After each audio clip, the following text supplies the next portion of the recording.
Radio صدائے حریت جموں کشمیر سے اہم خبریں سنیے۔ غیر قانونی طور پر بھارت کے زیر قبضہ جموں کشمیر میں کل جماعتی حریت کانفرنس کی طرف سے بھارتی فوج کے ہاتھوں ایک خاتون سمیت 4 کشمیریوں کے قتل کے خلاف آج مکمل ہڑتال اور نماز جمعہ کے بعد احتجاجی مظاہرے کیے جا رہے ہیں۔ مقبوضہ کشمیر میں انفورسمنٹ ڈائریکٹوریٹ نے غیر قانونی طور پر نظربند سینئر حریت رہنما شبیر احمد شاہ کی اہلیہ ڈاکٹر بلقیس کے خلاف 2005 کے منی لانڈرنگ کیس کے سلسلے میں چارج شیٹ داخل کر دی ہے۔ سوپور میں ایک 28 سالہ نوجوان امتیاز احمد بٹ کی لاش برآمد ہوئی۔ پاکستان نے کہا ہے کہ بھارت دوسرے ممالک پر بے بنیاد الزامات لگا کر عالمی برادری کو گمراہ نہیں کر سکتا۔ پاکستانی دفتر خارجہ کے ترجمان زاہد حفیظ نے بھارتی وزیر برائے خارجہ امور کی طرف سے لگائے گئے بے بنیاد الزامات کو مسترد کرتے ہوئے کہا کہ مقبوضہ کشمیر میں گزشتہ سال 5 اگست کو غیر قانونی اقدامات و مسلسل جارحانہ کارروائیوں سے ماحول کشیدہ کیا گیا۔ اقوام متحدہ کے سیکرٹری جنرل انتونیو گوترس نے بھارت اور پاکستان پر ایک مرتبہ پھر زور دیا ہے کہ مسئلہ کشمیر کو بات چیت کے ذریعے حل کرنے کے لیے مثبت سمت میں آگے بڑھیں۔ کشمیر میڈیا سروس کی طرف سے جاری کی گئی ایک تجزیاتی رپورٹ میں کہا گیا ہے کہ مودی حکومت کشمیریوں کی نسل کشی جاری رکھے ہوئے ہے۔ رپورٹ میں سنگدل قصاب نریندر مودی کے ہاتھوں گجرات میں 2002 میں بطور وزیر اعلیٰ مسلمانوں کے قتل عام کا حوالہ دیتے ہوئے دنیا کو عالمی تنظیم گلوبل جینوسائیڈ واچ کا انتباہ یاد دلاتے ہوئے کہا گیا ہے کہ مودی جو آج بھارت کے وزیر اعظم ہیں مقبوضہ جموں کشمیر اور آسام میں مسلمانوں کی نسل کشی کر سکتے ہیں۔ دراصل امریکہ میں قائم سکھوں کی عالمی تنظیم سکھ فار جسٹس نے کہا ہے کہ چین کے خلاف کارروائیاں کرنے کے لیے بھارتی حکومت سکھ فوجیوں کو لائن آف ایکچوئل کنٹرول پر تعینات کر رہی ہے اور سکھوں کو بطور ڈھال استعمال کیا جا رہا ہے۔ خبریں ختم ہوئیں۔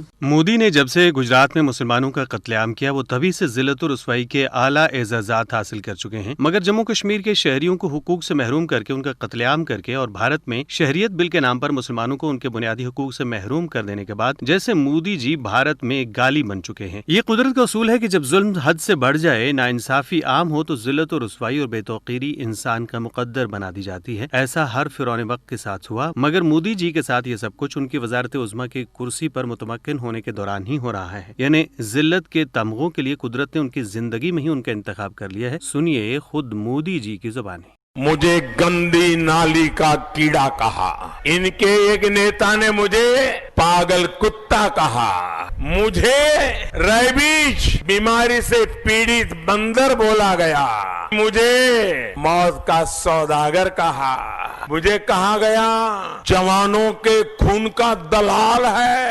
ان کے بڑے بڑے نیتاؤں نے مجھے مانسک طور پر بیمار بتایا، نیچ آدمی بتایا، ان پڑھ، گنوار، نمک حرام، نالائق بیٹا، تغلق، نٹور لال، نکارا بیٹا، راون، سانپ، بچھو، گندا آدمی، زہر بولنے والا تک بولا۔ اور یاد رکھیے گا یہ سب کچھ کہا گیا میرے پردھان منتری بننے کے بعد۔